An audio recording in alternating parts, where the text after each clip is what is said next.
आमचा जो हा व्यवसाय आहे मेंढपाळीचा, हा अनादी कालापासूनचा व्यवसाय आहे आणि आम्हाला या शासनाने व या फॉरेस्ट डिपार्टमेंटने अनेक त्या अडचणी उभ्या करून आमचा धंदा नेस्तानीभूत करण्याचा कट रचलेला आहे।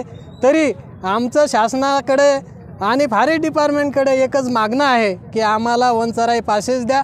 जंगल यानं त्या कारणाने अतिक्रमणात गुंतवलेलं आहे। इथं बुलढाणा जिल्ह्यामध्ये 205 चौरस किलोमीटर अभयारण्य झालेलं आहे।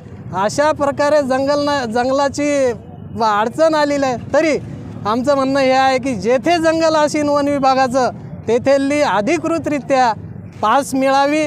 माझे मेंढपाळ बांधव कुठंही पोट भरतील, कुठंही कुटुंबाचा उदरनिर्वाह करतील, एवढी आमची विनंती आहे।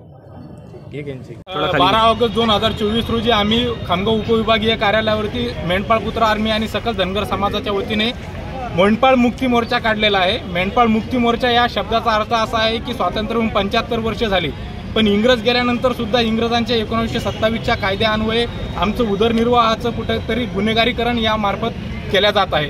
हे गुन्हेगारीकरण थांबवलं पाहिजेत आणि आमच्या हक्काच्या ज्या जमिनी आहेत, हक्काच्या म्हणजे मेंढपाळांचे सांस्कृतिक अधिकार जमिनीवरती आहेत। तर या राज्यामध्ये जिथं जिथं मेंढपाळ वास्तव्यास असेल अशा ठिकाणी राज्य सरकारने तातडीने कॉरिडॉर निर्माण करावा आणि मेंढपाळांना चरण्यासाठी ग्रेझिंग कॉरिडॉरची निर्मिती राज्यभरामध्ये करायला पाहिजेत। अशा प्रकारची निर्मिती नसून गावागावामध्ये आम्ही बघतोय की वन विभागाच्या वतीने प्लांटेशन केल्या जात आहेत, त्याला नंतर फेन्सिंग केल्या जात आहेत। त्या फेन्सिंगमुळे मेंढपाळांना चरायचे पूर्णच उपलब्ध राहिलेले नाहीत। हे फेन्सिंग सुद्धा थांबवण्यात यावं।